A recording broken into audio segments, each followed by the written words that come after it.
आज तैयार हो जाइए क्योंकि आज हम बात करने वाले हैं एक ऐसे मुकाबले की जिसने क्रिकेट की दुनिया को हिला कर रख दिया। ये कोई आम मैच नहीं था, ये कोई नॉर्मल हार नहीं थी। ये था एक टीम का पूरी तरह बिखर जाना। जहां उम्मीद थी चौके छक्कों की बारिश होगी, वहां विकेट गिर रहे थे एक के बाद एक। जहां सोचा गया था 180 प्लस स्कोर बनेगा, वहां पूरी टीम 75 रन पर सिमट गई।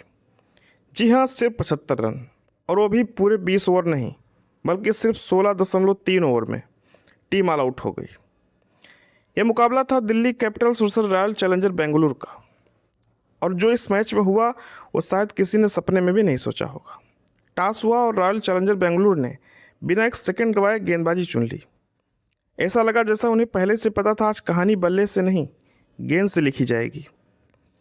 पहली गेंद और पहला ओवर, और तभी पहला झटका। साहिल पराग 0 रन और 2 गेंद, और सीधे पवेलियन। स्टेडियम में सन्नाटा छा गया, फैंस अभी बैठे ही थे और पहला विकेट गिर चुका था। अब क्रीज पर आए केएल राहुल। उम्मीद थी एक बड़ी पारी की, लेकिन सिर्फ 1 रन, और वो भी ज़्यादा देर टिक नहीं पाए। दूसरा विकेट गिरा। अब दबाव सीधे दिल्ली के ड्रेसिंग रूम में पहुंच चुका था। अब आए नीतीश राणा, लेकिन आज उनका दिन भी नहीं था। 9 गेंद में सिर्फ 1 रन और फिर आउट। अब स्कोरबोर्ड धीरे धीरे डराने लगा था। फिर क्रीज पर आए समीर रिजवी। पहली गेंद और फिर सीधा पवेलियन। अब हालात ये थे कि हर गेंद पर विकेट गिरने का डर लग रहा था। थोड़ी उम्मीद जगी जब आए टी स्टब्स, 3 गेंद और 5 रन, लेकिन उम्मीद ज़्यादा देर टिक नहीं पाई। और फिर सबसे बड़ा झटका लगा कप्तान अक्षर पटेल का जाना, जो आए थे टीम को संभालने, लेकिन 0 रन पर आउट हो गए। जब 6 ओवर खत्म हुए तो स्कोर बोर्ड पर जो दिख रहा था वो किसी बुरे सपने से कम नहीं था। 13 रन और 6 विकेट। जी हाँ, सिर्फ 13 रन, और आधी से ज़्यादा टीम पवेलियन में। स्टेडियम में बैठे फैंस समझ ही नहीं पा रहे थे कि ये वही टीम है जिसने बड़े स्कोर किए हैं। कमेंट्री बॉक्स में सन्नाटा छा गया, ड्रेसिंग रूम में टेंशन, और मैदान में सिर्फ एक चीज़, आरसीबी का दबदबा। अब बात करते हैं उस तूफान की जिसने दिल्ली को उड़ा दिया। मैदान पर आए भुवनेश्वर कुमार। चेहरे पर शांति, लेकिन गेंद में तबाही। हर गेंद लाइन लेंथ परफेक्ट। स्विंग इतनी खतरनाक कि बल्लेबाज समझ ही नहीं पा रहे थे। गेंद हवा में घूमती और आखिरी पल में अंदर आकर विकेट उड़ा देती। और दूसरे छोर से आए जोश हेजलवुड, और उन्होंने तो जैसे ठान लिया था कि आज मैच खत्म करके ही जाएंगे। बेहतरीन स्पीड, बाउंस और एकदम सटीक प्लान। हर गेंद एक मिशन था, हर ओवर एक हमला था, और दिल्ली के बल्लेबाज पूरी तरह फंस चुके थे। पावर प्ले खत्म हो चुका था, लेकिन कहानी अभी भी बाकी थी। स्कोर बोर्ड पर 13 रन पर 6 विकेट, और अब पूरा स्टेडियम एक ही सवाल पूछ रहा था, क्या दिल्ली 50 भी पार कर पाएगी? अब सारी जिम्मेदारी आ चुकी थी मिडिल ऑर्डर पर। क्रीज पर थे अभिषेक पोरेल। चेहरे पर दबाव साफ दिख रहा था, लेकिन आंखों में एक जिद थी, कुछ तो करना पड़ेगा। उन्होंने शुरुआत धीरे धीरे की, डिफेंस किया, सिंगल लिया और स्ट्राइक रोटेट किया। हर रन जैसे जोड़कर और लड़कर निकाल रहे हो। दूसरे छोर पर आए डेविड मिलर, अनुभव और शांत, लेकिन टीम को संभालने की जिम्मेदारी थी। दोनों ने मिलकर थोड़ा थोड़ा स्कोर आगे बढ़ाना शुरू किया। पोरेल 10 रन और मिलर 8 रन। धीरे धीरे स्कोर 20, फिर 30। स्टेडियम में हल्की उम्मीद जगी, लेकिन आरसीबी के गेंदबाज कुछ और ही सोच कर आए थे। गेंदबाजी में बड़ा बदलाव हुआ और मैदान पर आए कुणाल पांड्या।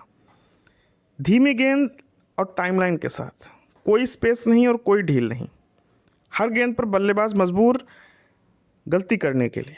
दूसरी तरफ सुयश शर्मा, युवा लेकिन खतरनाक। स्पिन ऐसी, कभी टर्न करे कभी रुक कर आए। बल्लेबाज टाइमिंग ही खो बैठे। और फिर बड़ा झटका लगा, डेविड मिलर आउट हो गए। 19 रन 18 गेंदों में। उन्होंने कोशिश की, लेकिन टीम को आगे नहीं ले जा पाए, और फिर से दबाव पूरी तरह दिल्ली पर आ गया। अब सारी नज़रें थीं अभिषेक पोरेल पर। उन्होंने हिम्मत नहीं हारी और एक शानदार कवर ड्राइव मारा और एक पुल शॉट, और स्कोर धीरे धीरे 40 के पार गया। लेकिन स्ट्राइक रेट धीमा था और विकेट गिरते जा रहे थे। और इस बीच जॉस हेजलवुड वापस आए और आते ही फिर से हमला किया। ऑफ स्टंप लाइन पर हल्का सा मूवमेंट किया, बल्लेबाज खेलते और एज लग जाता, सीधा फील्डर के हाथ। हर ओवर के साथ रन कम, डॉट बॉल ज़्यादा थी, और यही रही सबसे बड़े दबाव का कारण। अब क्रीज पर आए कायल जेमिसन। उन्होंने कोशिश की 12 रन और 13 गेंदों में, एक चौका एक छक्का, लेकिन वो भी ज़्यादा देर टिक नहीं पाए। अब स्कोर था 60 के आसपास और तभी एक और झटका लगा। अभिषेक पुरेल आउट हो गए 33 गेंदों में 30 रन बनाकर। एक जुझारू पारी थी लेकिन टीम को बचाने के लिए काफ़ी नहीं थी। अब आखिरी उम्मीद भी खत्म हो गई। अब जो हुआ वो सिर्फ औपचारिकता थी। कुलदीप यादव 3 रन, बाकी बल्लेबाज संघर्ष भी नहीं कर पाए। हर ओवर में एक विकेट गिरे और टीम पूरी तरह ढेर हो गई। 75 रन पर ऑल आउट 16.5 ओवर में। स्टेडियम में सन्नाटा छा गया। कोई शोर नहीं, कोई जश्न नहीं, बस एक खामोशी। क्योंकि ये सिर्फ हार नहीं थी, ये था एक पूरी टीम का बिखर जाना। दिल्ली कैपिटल्स 75 रन पर ऑल आउट हो गई। अब सवाल ये नहीं था कि मैच कौन जीतेगा, सवाल ये था कि कितनी जल्दी खत्म होगा ये मुकाबला। मैदान पर उतरी आरसीबी। टारगेट सिर्फ 76 रन। कागज पर बहुत आसान था लेकिन क्रिकेट कभी भी आसान नहीं होता। क्रीज पर आए ओपनर्स आत्मविश्वास के साथ और बिना डर के। पहली गेंद डिफेंस, दूसरी गेंद चौका और यहीं से मैच का रुख साफ दिखने लगा। तेज शुरुआत हुई। 2 ओवर में 15 रन और 3 ओवर में 22 रन। कोई जल्दबाजी नहीं, कोई रिस्क नहीं, बस स्मार्ट क्रिकेट। दिल्ली के गेंदबाज कोशिश कर रहे थे लेकिन उनके पास बचाने के लिए स्कोर ही नहीं था। फिर कुलदीप यादव को लाया गया, स्पिन डाली, फ्लाइट किया और फिर एक मौका दिया। बल्लेबाज बीट हुआ लेकिन कैच ड्रॉप हो गया और यही था मैच का आखिरी मौका। उसके बाद सिर्फ एक ही टीम खेल रही थी। चौके, सिंगल, स्ट्राइक रोटेशन और स्कोर तेजी से 50 के पार पहुंच गया। 8वां ओवर और विनिंग शॉट। आरसीबी जीत गई मुकाबला आसानी से, एक तरफा अंदाज में। स्टेडियम में अब आरसीबी फैंस का शोर था और दिल्ली पूरी तरह खामोश। अगर इस मैच के असली हीरो की बात करें तो सबसे पहले नाम आता है भुवनेश्वर कुमार।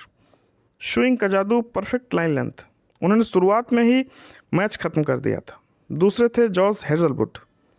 स्पीड थी, बाउंस था, हर गेंद में एक प्लान था। और फिर कुणाल पांड्या और सुयश शर्मा, जिन्होंने मिडिल ओवर्स में दिल्ली को संभलने ही नहीं दिया। और विकेट के पीछे जितेश शर्मा, शानदार कैच, जबरदस्त एनर्जी। अब सबसे बड़ा सवाल है दिल्ली के साथ ऐसा क्या हुआ कि खराब शुरुआत रही।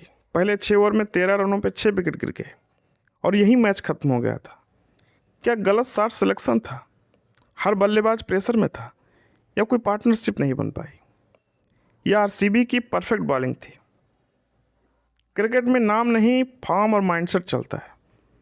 अगर शुरुआत खराब हो जाए तो वापसी मुश्किल हो जाती है, और अगर बॉलिंग ऐसी हो तो बड़ी से बड़ी टीम भी 100 से पहले ऑल आउट हो सकती है। तो दोस्तों, अगर आपको लगता है कि आईपीएल का सबसे शॉकिंग कोलैप्स था तो वीडियो को लाइक ज़रूर करें।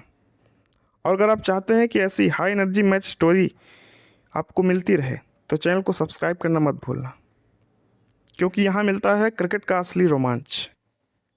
ये सिर्फ एक हार नहीं थी, ये था क्रिकेट का सबसे खतरनाक कोलैप्स।